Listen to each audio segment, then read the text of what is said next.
The unspoken goodbye. The rain was pouring hard against the windowpane the night I packed my bags. I looked around the small apartment David and I had shared for 5 years, my heart heavy with a pain I could barely contain. On the kitchen counter, I left a single note, its ink slightly smudged by my tears. It read, "I love you, but I have to save her."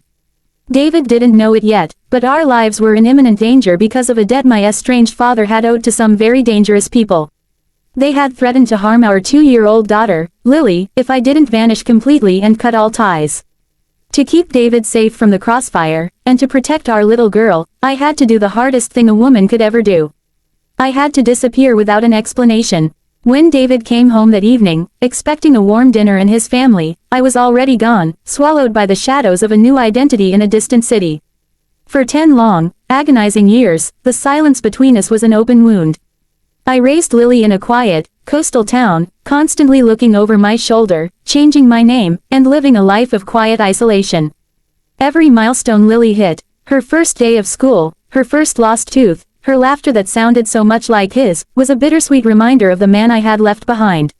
I often wondered if David hated me, if he thought I had simply fallen out of love and run away.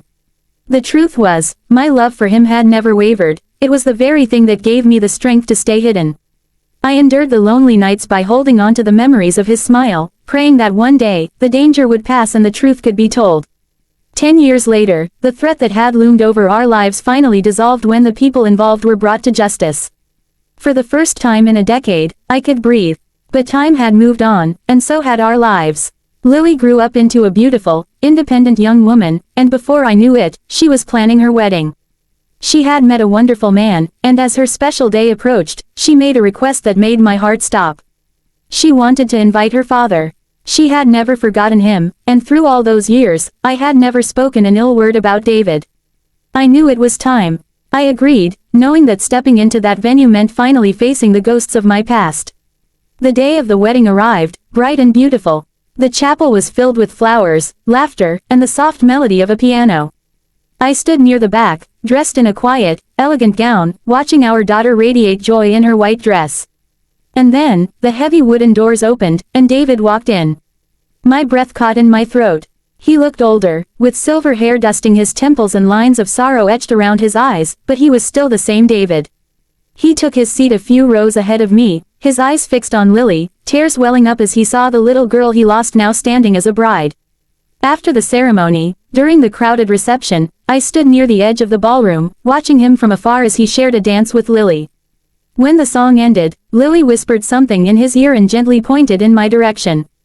David froze. Slowly, he turned around, his eyes scanning the crowd until they locked onto mine.